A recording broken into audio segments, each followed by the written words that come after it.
porque dele procedem as fontes da vida. Isso nos dá uma responsabilidade. Aqui não fala que alguém tem que guardar o meu coração.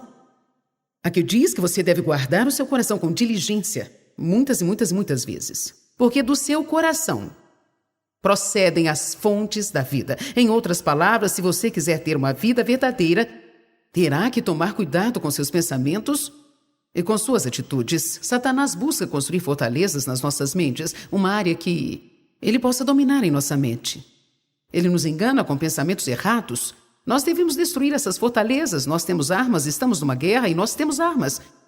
Essas armas não são armas naturais. Você não pode derrotar o inimigo golpeando. Não pode vencer o diabo tentando amarrá-lo ou colocando-o numa prisão. As armas que nós temos são efetivas contra o diabo e não podem ser vistas. As coisas espirituais são reais, mas não podem ser vistas. A palavra de Deus é uma dessas armas. Você não pode nem saber se o diabo está mentindo para você se não conhecer a palavra de Deus. Louvor e adoração é uma arma contra o inimigo. Eu disse ontem à noite que nós temos que pensar menos e agradecer mais. Em outras palavras, precisamos ser mais gratos e expressar a nossa gratidão, ao invés de pensar demais. Às vezes pensamos excessivamente.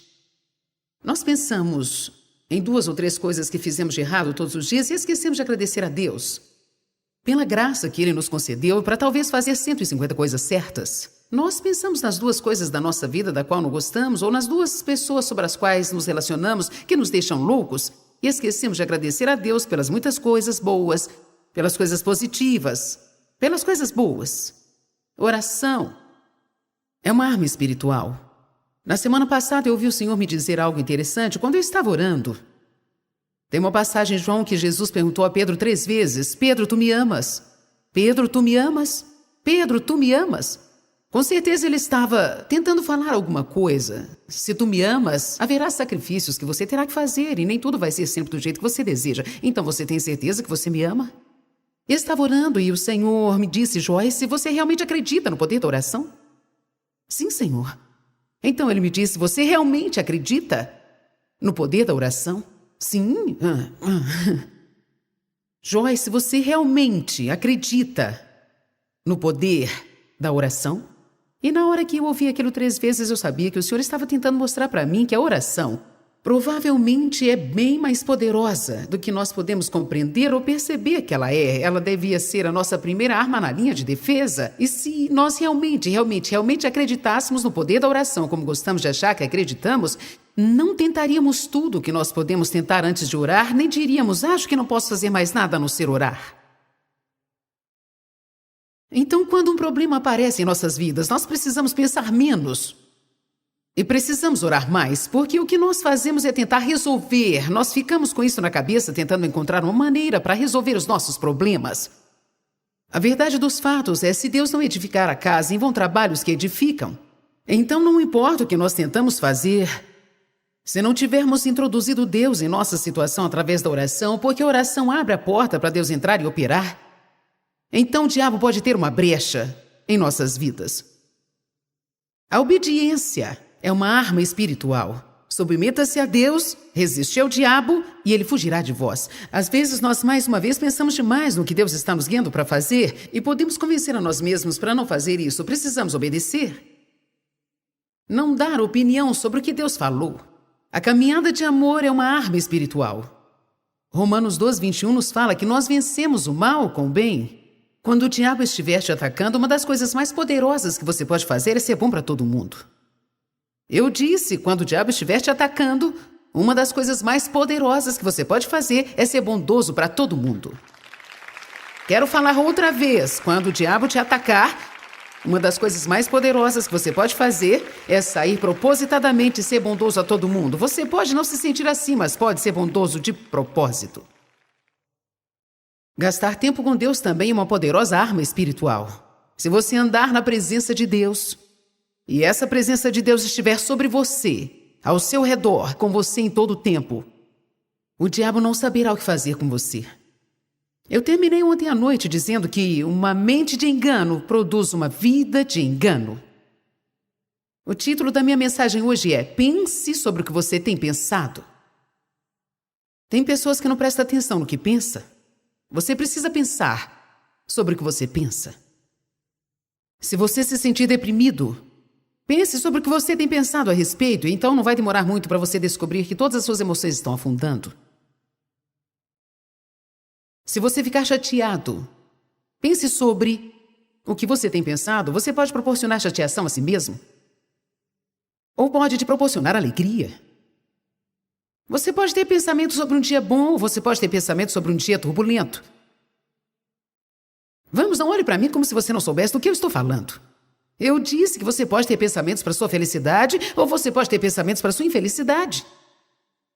Você pode se tornar miserável com seus próprios pensamentos, ou você pode se animar com seus próprios pensamentos. O diabo quer que continuemos a pensar que estamos em um poço e que não podemos fazer nada quanto a isso, mas eu estou aqui para te dizer que existe algo que você pode fazer quanto a isso, há algo que você pode fazer pela sua alegria, existe algo que você pode fazer pela sua paz, existe uma coisa que você pode fazer contra o diabo, e existe algo que você pode fazer para tornar a sua vida melhor. Tudo começa na mente, ela é o campo de batalha. Se você não pensar corretamente, o diabo terá lugar na sua vida.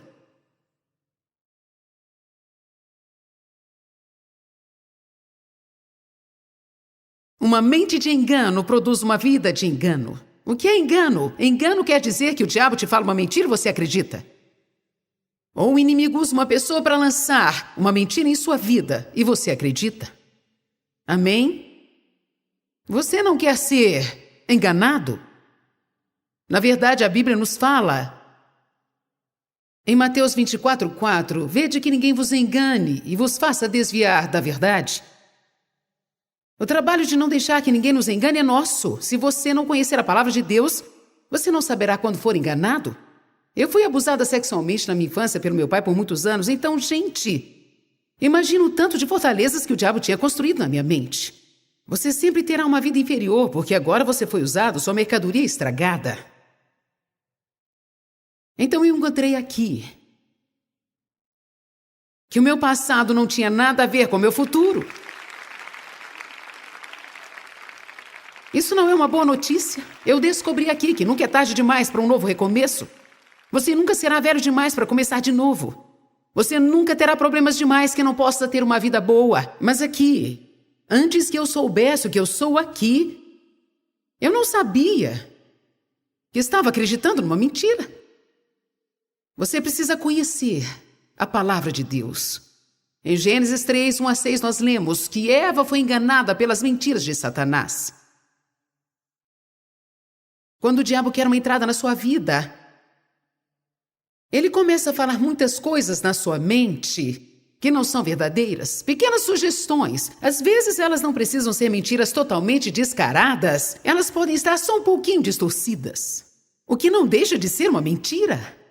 Mas às vezes nós não sabemos que essas coisas são mentirosas. O que ele falou para Eva? Deus realmente te falou? Só pelo tom da voz, dá a entender. Porque Deus te falou que você não pode comer isso? O que Deus está tentando esconder de você? Seja lá o que tenha lá, deve ser muito divertido. Deus está tentando te privar disso. Talvez, se você fizer isso, terá alguma coisa que você não possa ter, ou alguma coisa que você possa saber, que você ainda não sabe. Você sabe o que Eva fez? Ela pensou no que o diabo tinha falado. E sabe de uma coisa? Eu creio que lá no fundo do coração, Eva sabia. Porque a primeira coisa que ela disse foi, não! Deus falou para não fazermos isso. Satanás continuou a brincar com a mente dela, e então ela começou a pensar no que ele estava dizendo. E parecia algo racional. Posso te dizer uma coisa? Às vezes a fé é irracional. Às vezes, quando Deus está te guiando para fazer alguma coisa, isto é irracional. O que Deus te pede para fazer nem sempre ou normalmente faz sentido.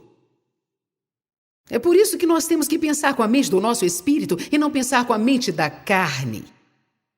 E de novo aqui, às vezes você simplesmente pensa demais e você devia confirmar no seu coração. Pare de viver pelo que vem na sua mente e comece a provar as coisas com seu coração se você quiser ter as respostas certas do que deve fazer. Deus pode te falar para largar um emprego ou arrumar um outro, porque talvez esse emprego esteja requerendo demais de você, esteja roubando a sua família, está roubando sua saúde, está roubando sua vida espiritual. E talvez Deus esteja te falando para largar esse emprego e arrumar outro. Mas então lá vem a sua mente: o que eu vou fazer? Como vai ser? O que eu vou fazer? Como vai ser? O que eu vou fazer? Como vai ser? Nós desperdiçamos nossas vidas tomando conta de nós mesmos. E nós estamos com a vida toda bagunçada porque nós não estamos obedecendo à liderança do Espírito Santo.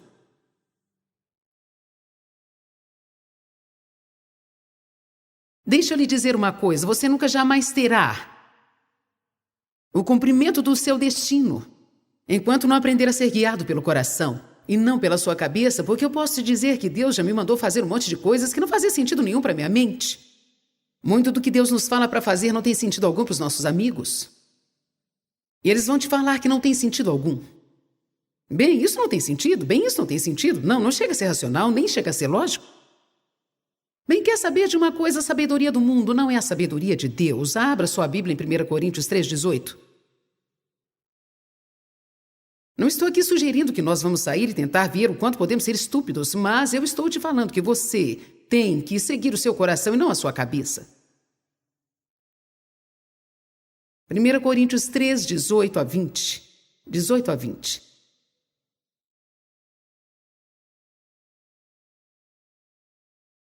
Que ninguém de vós seja enganado. Eu gosto disso, que nenhuma pessoa seja enganada. Se alguém entre vós se considera sábio nesta era, seja este um tolo, que descarte o seu discernimento e reconheça a si mesmo como tolo, estúpido, bobo, sem um conhecimento verdadeiro e nem sabedoria, para que ele se torne realmente sábio. Realmente sábio. Você sabe o que engana muito as pessoas? Educação mundana. Não estou dizendo que nós não podemos estudar, mas eu acho que você também deve ser sábio bastante para saber que nem tudo que você lê nos livros é verdadeiro. E nem tudo que os professores falam é verdade. Eles não ensinam sobre a criação na escola. Não te ensinam sobre a fé na escola. Eles não te ensinam sobre Deus na escola. Nós temos duas fontes de sabedoria: a sabedoria do mundo e o maior livro de sabedoria que já foi escrito. E sabe de uma coisa? Eu sei que isso é verdade, como eu sei, porque eu sei que isso funciona e aquilo não. Tudo o que você tem a fazer é olhar para todas as pessoas que estão seguindo a sabedoria do mundo agora e olhar para o que está acontecendo na sociedade. Tudo está descendo pelo ralo. Mas a Bíblia fala que aqueles que creem na palavra de Deus e aqueles que caminham em justiça brilharão na escuridão como luzeiros e estrelas, sempre e eternamente. Amém? Nossa vida devia refletir a verdade da palavra de Deus. Você só precisa caminhar na palavra de Deus e não demora muito para as pessoas começarem a notar a diferença na sua vida. E você nem precisará bater na cabeça dos seus amigos com a Bíblia, nem obrigá-los a aceitar a Cristo. Eles vão te procurar para perguntar o que você tem, que eles não têm.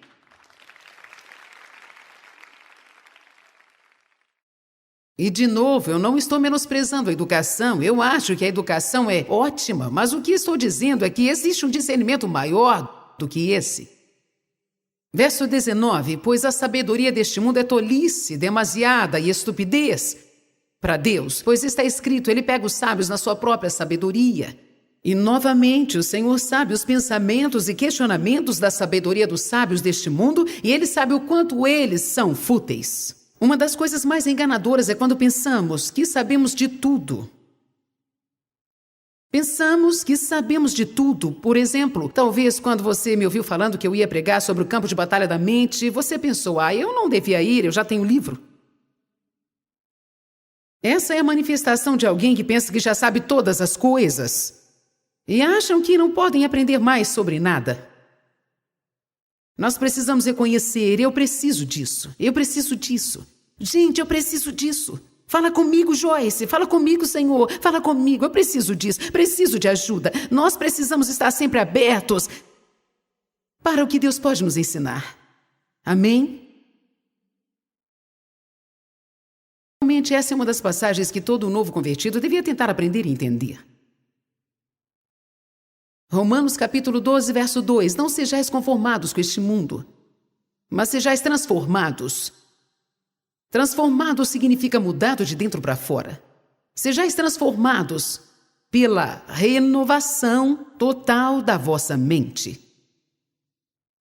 transformado. Então, quando uma pessoa é nascida de novo, a Bíblia fala que ela é uma nova criatura. As coisas velhas se passaram e tudo se tornou novo, mas está falando de algo espiritual. Seu homem espiritual foi feito novo. Deus realmente tem um plano tremendo para a sua vida, mas quer saber de uma coisa? Mesmo que você tenha nascido de novo, mesmo que você tenha um passaporte para o céu, mesmo que Deus tenha um plano bom para a sua vida, e mesmo que você possa prosperar e ser bem-sucedido, e você possa ter favor, e exista tanta coisa boa guardada para você, se você não tiver a sua mente renovada de acordo com a palavra de Deus, se você não aprender a pensar de forma diferente, você nunca desfrutará de nada que te pertence. É parecido com uma pessoa que tem $1 milhão no banco, mas que vive na pobreza porque ela não sabe que está lá, ou porque ela não sabe como sacar o dinheiro do banco.